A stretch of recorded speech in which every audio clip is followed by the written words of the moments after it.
सभी को राधे राधे। आपका संघिनी वृंदा चैनल में स्वागत है। आज हम श्रवण मास कथा अध्याय 7 सुनेंगे। श्रावण मास महात्म्य इस प्रकार है। भगवान शिव बोले, हे ब्रह्मपुत्र, अब मैं तुम्हें श्रवण के मंगलवार व्रत की कथा सुनाता हूँ। तुम एकाग्र भाव से सुनो। इस व्रत को करने से कोई भी स्त्री विधवा नहीं होती। सधवा स्त्री को अपने विवाह के बाद 5 वर्ष तक ये व्रत अवश्य करना चाहिए। यह व्रत मंगल गौरी व्रत कहलाता है। ये तपनाशक व्रत है। विवाहोपरांत पहले मंगलवार से यह व्रत प्रारंभ करना चाहिए। उस दिन पुष्प मंडल बनवाकर उसे कदली से बने रूंभों से सजाएं। उसमें अनेक प्रकार के सुंदर वस्त्र तथा फल लगवाकर मंडप में स्वर्ण निर्मित देवी की आत्मकद प्रतिमा एक स्थान पर स्थापित करवाकर उसकी पूजा करनी चाहिए। सामर्थ्य न होने पर अन्य किसी धातु की भी प्रतिमा बनवाई जा सकती है। वो प्रतिमा मंगल गौरी की होनी चाहिए। उसका पूजन करने के लिए 16 उपचार, 16 दूर्वा दल, 16 चिड़चिड़ा दल, 16 चावल और 16 चने इस्तेमाल करें। पूजन के लिए 16 बत्तियों वाला दीप रखें अथवा 16 दीप प्रज्वलित कर श्रद्धा भाव से समर्पण करने के लिए दही तथा चावलों का नैवेद्य प्रयोग में लाएं। देवी की प्रतिमा के समीप सिल और लोड़ा अवश्य रखें। इस प्रकार विवाहिता स्त्री को लगातार 5 वर्ष तक वायना देना चाहिए। शिव बोले, हे सनत कुमार, अब मैं तुम्हें वायना की विधि बतलाता हूँ, अतः ध्यान से सुनो। मंगला गौरी की 1 पल की प्रतिमा बनवाएं अथवा ये प्रतिमा आधे पल या चौथाई पल की अवश्य होनी चाहिए। तत्पश्चात अपनी अर्थ शक्ति के अनुसार कलशों को सोना, चांदी अथवा चावलों से भरना चाहिए। कलशों पर धारण किए जाने वाले वस्त्रों अथवा चोली को रखकर उस पर वह सोने की प्रतिमा रखें। तत्पश्चात उसके पास सिल और लोड़ा रख देना चाहिए। सिल व लोड़ा चांदी का बना हुआ होना चाहिए। माता पिता को वायना देने की यही विधि है।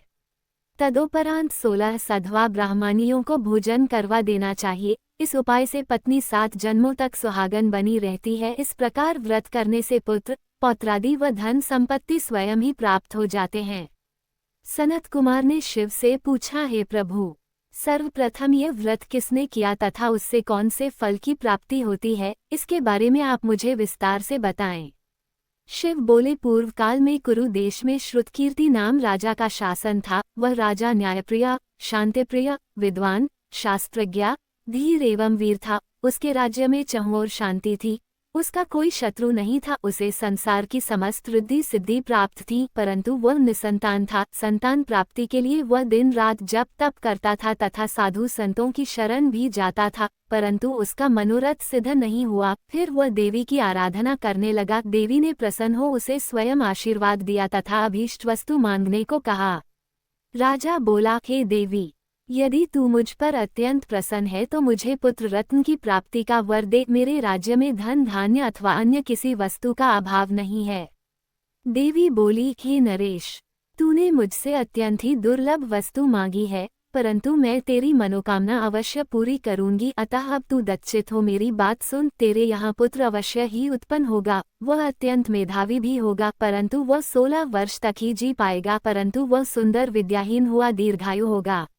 देवी की बात से राजा अत्यंत चिंतित हो रानी के पास गया और उसे सब कुछ कह सुनाया। पत्नी से विचार विमर्श कर वह पुनः देवी के पास पहुंचा और उससे सर्वगुण संपन्न 16 वर्ष तक जीवित रहने वाला पुत्र ही मांगा। देवी बोली, हे नरेश, मेरे मंदिर के बड़े दरवाजे पर आम का एक पेड़ है। तू उस पेड़ से एक फल ले जाकर रानी को खिला देगा तो अवश्य मनोरथ पूर्ण होगा। राजा वैसा ही किया। 10 मास पश्चात एक पुत्र रत्न को जन्म दिया। प्रसन्नता के साथ दुख से परिपूर्ण राजा ने बालक के जातकर्म व संस्कार आदि करवाए। बालक ज्यों ज्यों बढ़ता चला गया, त्यों त्यों राजा रानी की चिंता भी बढ़ती चली गई। उन्होंने अपने पुत्र का नाम चिरायु रखा। जब बालक 16वें साल में लगा तो राजा रानी चिंतित हो गए। अब नरेश और रानी बालक की मृत्यु को निकट देख कांप उठते थे। वे दोनों, राजा और रानी, अपने नेत्रों के सामने राजकुमार को मरते हुए नहीं देख सकते थे। अतः उन्होंने राजकुमार को उसके मामा के साथ काशी भेज दिया, परंतु उन्होंने अपने भाई राजकुमार के मामा को गुप्त वेश कार्पटिक वेश में भेजा और उसे बतलाया कि उन्होंने बड़ा होने पर अपने पुत्र को भगवान शंकर जगतपति की यात्रा पर भेजने का वायदा भगवान शिव से किया था और भाई को आदेश दिया, तू अपनी समस्त शक्ति से इसकी देह प्राण से रक्षा करना। इस प्रकार मामा भांजा काशी चले गए। कुछ दिनों बाद वे आनंद नगर पहुंचे। वहां पर वीरसेन नामक शासक राजा करता था। वह अति वीर, शास्त्रज्ञता और कुशल नीतिज्ञ था। उसके राज्य में चहुओर शांति थी, उसका कोई शत्रु भी नहीं था। उसकी रूपवान और लावण्यमय कन्या थी, उसका नाम मंगल गौरी था। वह चंद्र के समान श्वेत कांतिवान थी। जब वे दोनों आनंद नगर पहुंचे तो राजकुमारी अपनी सखियों के साथ खेल रही थी। वे दोनों राजकुमार और मामा उनको देखने लगे। उसी समय राजकुमारी की सखी ने राजकुमार को रंडा अपशब्द कहा। इस पर राजकुमारी ने अपनी उस सखी को डांटा और कहा, हे सुखी, तुमने उन्हें अपशब्द क्यों कहा? मेरी कोई भी सखी ऐसी अमंगलवाणी बोलने वाली नहीं है। उसकी सखी अति लज्जित हुई और उसने क्षमा मांगी। राजकुमारी ने उसे बतलाया कि मंगलगौरी के वर और व्रत प्रभाव से मेरे हाथ से जिनके भी माथे पर चावल गिर जाएंगे, उसके साथ मेरा विवाह हो जाने पर यदि वह अल्पायु वाला है तो भी चिरायु वाला हो जाएगा। उस दिन राजकुमारी का विवाह बलिक नगर के राजा दृढ़धर्मा के पुत्र सुकेतु से होने वाला था। विवाह के समय वर को कुरूप तथा मूर्ख देखकर वर पक्ष के लोग अच्छे वर की तलाश में थे, सो उन्होंने उसे छिपा दिया तथा राजकुमार के मामा से अपने भांजे के विवाह का प्रस्ताव रखा और कहा कि आपका भांजा अकाल मृत्यु को प्राप्त नहीं होगा। इस प्रकार बलिक देश की राजकुमारी से विवाह करके सुहागरात को जब राजकुमार सो रहा था तो उसका 16वां वर्ष भी पूरा हो गया। उसी रात को उनके कमरे में काला सांप आया जो राजकुमार को मारना चाहता था। उसे देखकर पहले तो राजकुमारी भयभीत हुई, परंतु बाद में उसने नाग देवता को दूध पिलाया और उसकी 16 उपचारों से पूजा की। उसने दीन वाणी में नागदेव से अपने पति को न मारने की प्रार्थना की और कहा कि यदि ऐसा हुआ तो मैं उत्तम व्रत करूंगी। इस पर नागदेव राजकुमार को छोड़ अपने कमंडल के अंदर चले गए। ये देखकर राजकुमारी मंगलगौरी ने अपनी चोली से कमंडल का मुख बंद कर दिया। तभी राजकुमार भी आंखों को मालता हुआ और अंगड़ाई लेता हुआ उठ गया। उठकर उसने राजकुमारी से कुछ खाने की इच्छा प्रकट की। तब राजकुमारी ने राजकुमार को देवी के समीप से लड्डू लाकर खाने को दिए। खाते समय उसके हाथ से अंगूठी गिर गई। वह प्रसन्नतापूर्वक पान आदि खाकर पुनः सो गया। उसके सोने के बाद मंगलगौरी उस कुमंडल को बाहर अन्यत्र फेंकने चली गई, परंतु वह हार की कांति देख अत्यंत विस्मित हुई। उसने उस हार को गले में धारण कर लिया। तब फिर चिरायु का मामा रात्रि बीतने पर चिरायु को ले गया। कुछ समय बाद वर पक्ष के लोग सुकेतु को ले आए। उसे देखकर मंगलगौरी ने कहा कि यह तो मेरा पति नहीं है, ये तो रात को मेरे पास नहीं था। इस पर वर पक्ष के लोग चकित हुए और मंगलागौरी से कहने लगे, यदि ये तुम्हारा पति नहीं है तो तुम इसका कुछ ठोस आधार बतलाओ। वह बोली, मेरे स्वामी ने मुझे अंगूठी और हार दिया है जो मैंने पहन रखे हैं। रात्रि में पति सहवास के समय मेरे पति का केशर से युक्त पांव मेरी जांघ में चित्रित है। अब सुकेतु बतलाए कि क्या यह इसने किया है। रात्रि के समय मेरे पति से जो मधुर संभाषण हुआ या और जो भी कुछ हुआ वह सब क्या सुकेतु बतला सकता है? हमने क्या भोजन किया, क्या ये सुकेतु बता सकता है?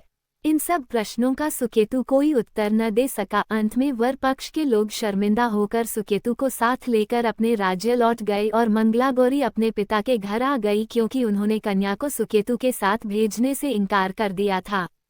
कुछ समय पश्चात मंगलागौरी के पिता महाराज वीरसेन ने महायज्ञ करवाया। उसने देश विदेश के नरेशों और राजकुमारों को उस महायज्ञ में आमंत्रित किया। उस दिन मंगलागौरी स्त्री कक्ष में पर्दे की ओट में बैठकर अपने पति की तलाश में यज्ञ में आने वाले राजकुमारों को देखने लगी। उसी समय चिरायु भी यज्ञ में भाग लेने अपने मामा के साथ वहां पहुंचा। जैसे ही राजकुमार चिरायु पर्दे के सामने से गुजरा तो मंगलागौरी ने उसे देखकर पहचान लिया। अपने पिता से बोली, यही मेरे पति हैं। राजा ने उन दोनों को राजमहल में बुलवाया। मंगलागौरी द्वारा बतलाई गई निशानियों से वही उसका पति सिद्ध हुआ। राजा ने उसे वस्त्राभूषण, धन संपदा, अश्व, गज, सेना देकर उसकी पत्नी को उसके साथ विदा कर दिया। राजकुमार अपनी पत्नी, मामा और धन संपदा सहित अपने पिता की नगरी में लौट आया। जब उसके माता पिता ने राजकुमार के जीवित होने और कुशलपूर्वक लौट आने का समाचार सुना तो वे विस्मित हुए और प्रसन्न भी हुए। अभी वे ऐसा विचार कर ही रहे थे कि चिरायु ने आकर माता पिता के चरण स्पर्श किए। उन्होंने उसे गले से लगा लिया और आशीर्वाद दिया। चिरायु की मां ने तो अपनी पुत्रवधू को गोद में बैठाकर सारा वृतांत सुना और उसे आशीष दी। शिव बोले, हे सनय कुमार, मंगलागौरी ने मंगल व्रत के पुण्य से अपने पति को मृत्यु का ग्रास नहीं बनने दिया तथा उसकी जीवन रक्षा कर दोनों कुलों का सम्मान बढ़ाया। हे सनय कुमार, जो भी भक्त इस कथा को सुनेगा वह भी पुण्य का भागी होगा और उसकी भी सारी मनोकामनाएं पूरी होंगी। सूत जी महाराज बोले, हे महर्षियों, शिव ने ये कथा सनय कुमार को सुनाई तो वो अति प्रसन्न हुए और उन्हें असीम आनंद मिला। फलः 7वें अध्याय के पाठ श्रवण से मनोरथों की पूर्ति व आयु में वृद्धि होती है।